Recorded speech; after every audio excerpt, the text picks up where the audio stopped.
Clarity on Fire, a podcast for people who know what they don't want out of their life and career, but aren't sure what they'd rather be doing.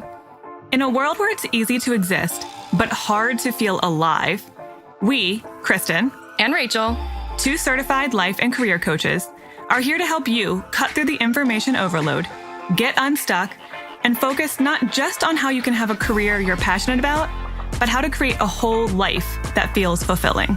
So join us here, where we serve up inspiration and down-to-earth wisdom in a way that only 2 best friends can. We want you to experience the relief of knowing that, yes, you're allowed to want more out of your life and career. And no, you don't have to wander through the dark anymore. Our job is to light the fire that shows you the way.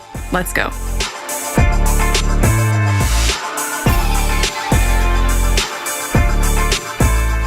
Hey.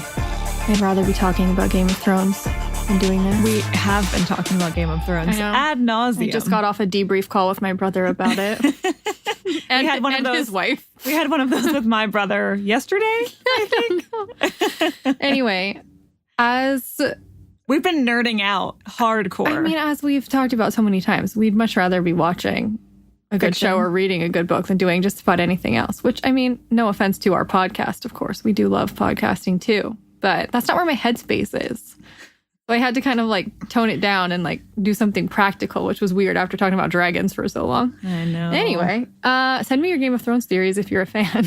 Oh my God. But no spoilers. No spoilers. I mean, we actually watch it the next day because we just can't stay up late watching it because I can't sleep after watching it. There's so much adrenaline, I can't sleep. So we've been watching it on Monday afternoons, like a couple of old ladies at the retirement home. Yeah, so don't send us anything on Sunday night or Monday morning. But you're welcome to send us your thoughts if you're a fan.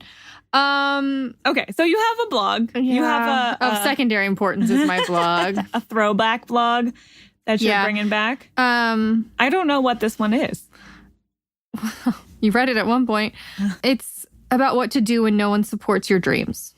Oh, yeah, I remember that one. I reference a very funny but also kind of like disturbing story about the author of The Alchemist and how his parents thought he was literally insane for wanting to be an author. And that's it. He just wanted to be a writer and they thought he was insane. And I thought that was such an interesting, for someone who became such a famous and wealthy author, I thought it was really interesting that people didn't support him that much. And maybe it fueled his fire, but not everyone's parents or family or friends cares about what they do, supports what they do, and sometimes actively try to prevent you from doing what you want to do. Yeah, that's hard. It's lonely. And I wanted to talk to you if you feel like that, if you feel lonely in that way. Yeah, that's a hard place to be. Okay, well then, let's get into it. What to do when no one supports your dreams. Yesterday, I was listening to Oprah interview Paulo Coelho on her Super Soul Conversations podcast. If you haven't heard of him, Paulo is the author of the mega-bestselling allegorical novel, The Alchemist, which was published 31 years ago and still hits the New York Times bestseller list regularly. If you haven't read it, you really should. It's one of those rare books that contain within it almost everything you'll ever need to know about life. Kristen and I did a book club episode about it last year, which I'll link to in the episode description. Anyway, what struck me about Oprah and Paulo's conversation was what happened to him when he was 17. He said that his parents really wanted him to be an engineer like his father. His parents had experienced a lot of instability in Brazil, so they wanted something safe, secure, and socially esteemed for their son. But Paulo always wanted to be a writer, and he was adamant about it. His parents were so distraught by his insistence on him being a writer that they genuinely believed something was wrong with him. And so they committed him to a mental institution 3 times. He spent his years between the ages of 17 and 20 being committed to institutions and then escaping every time before they finally gave up. Of course, the ultimate irony is that he ended up becoming a world-renowned author and making 10 times more money than anyone in his family. 50 years later, we read a story like that and think, his parents were the crazy ones. There's nothing wrong with someone just because he wants to be a writer, for God's sake. But this isn't a thing of the past. In fact, his story echoes something one of my clients shared with me just today. some stupid hobby. My client, Sasha, has an entrepreneurial spirit. She spent the past 5 years in a very sprawling, rigid corporate environment, and she's done well. She's made good money, she's climbed the ladder, but that doesn't change the fact that she feels like she's suffocating. Right now, her plan is to give the corporate job another year while she goes back to school in the evenings and builds her business on the side. When Sasha first told her mom about her plans, her mom responded better than she predicted. But then Sasha made the decision to move out of her one-bedroom apartment and find a roommate so that she could save money on rent and build her quitting fund. And all hell broke loose. Sasha told me, I realized that the only reason my mom was tentatively supportive at first was because she didn't believe me. When she saw I was serious, all of her real thoughts came bubbling to the surface. Her mom said things like, "You make good money and have good benefits. Why isn't that enough? And you don't have to work 14 hours a day like me. Why can't you be happy with what you have? And you don't have a crazy boss. I do. You don't know how lucky you have it. And you sound like one of those would-be actresses who moves to LA to try to make it, even though there's a 1 in a million chance you ever will. And your business idea is just a trend. It'll fade, and then where will you be?"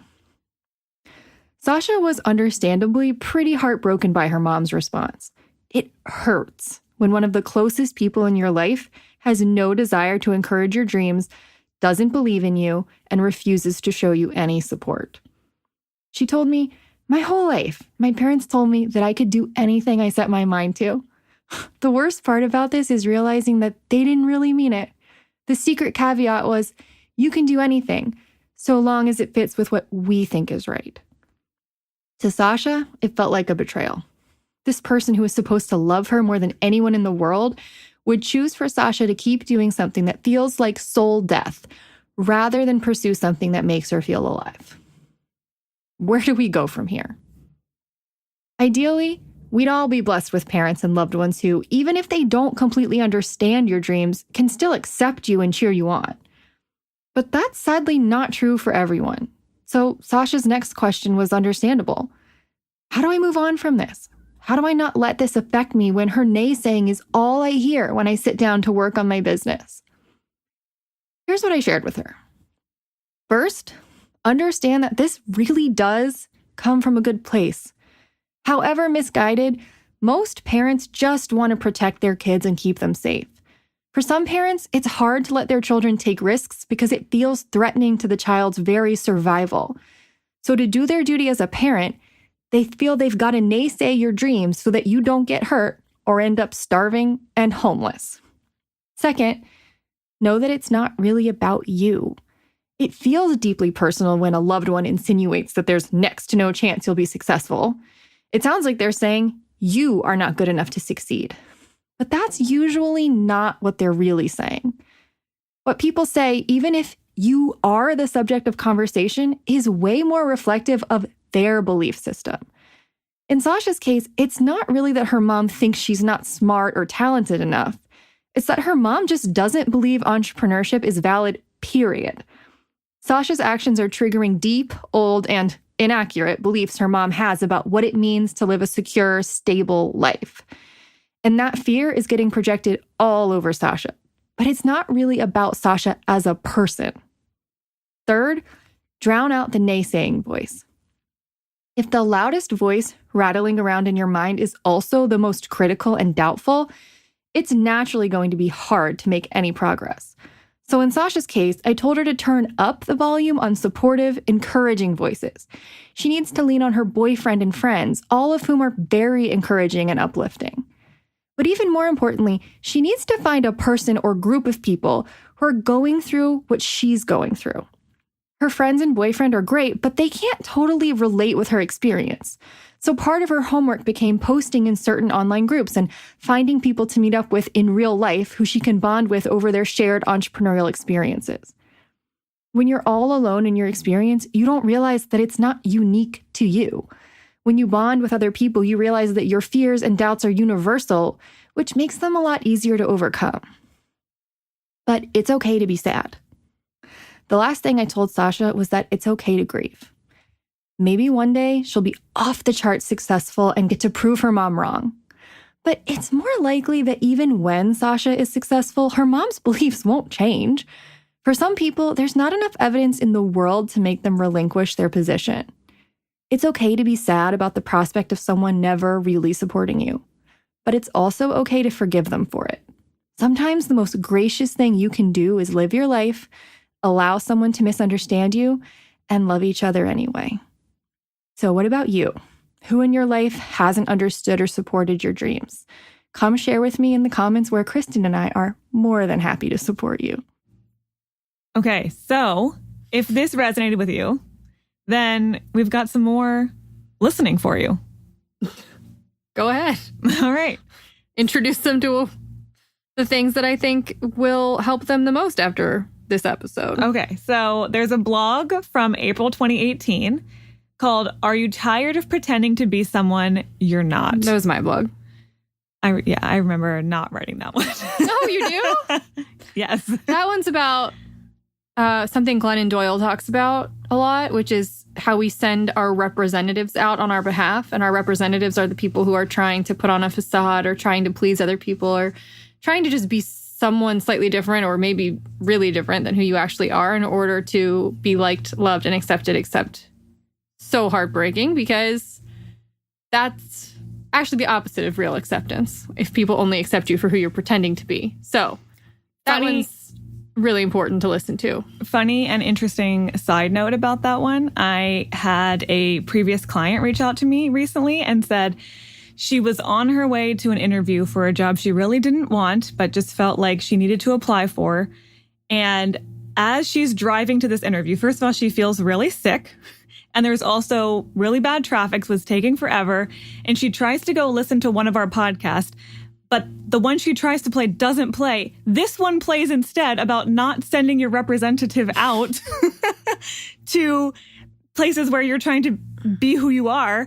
And that was like the straw that broke the camel's back. And she realized, I can't go on this interview. I would be sending my representative. So she called them at that moment.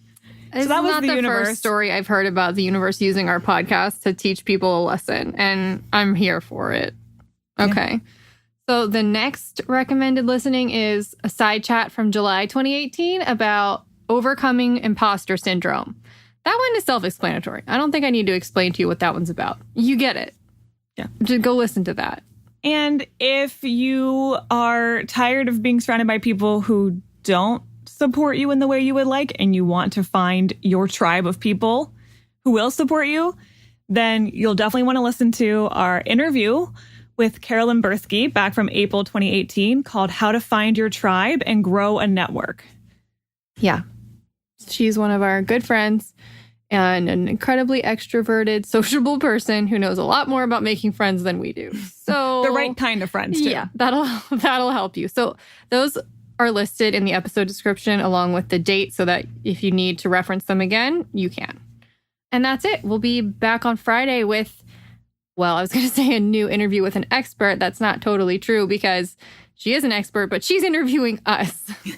So I guess we're the experts, sort of. I mean, yeah. Our friend Britt from marketingpersonalities.com is going to interview us about some major questions that have been on her mind that she's been wanting to ask us for months. She asked really good questions, too. Yeah. So it was really fun for us to dig deep with her and share some stuff we haven't shared before. She asked us a lot of behind the scenes questions and a lot of like, how do you feel about having a business and starting a podcast? And we talked about like the thing that you and I always fight about and, you know, kind of like some personal tidbits. So that'll be fun and hopefully informative. So we'll see you on Friday for that. All right. See you then.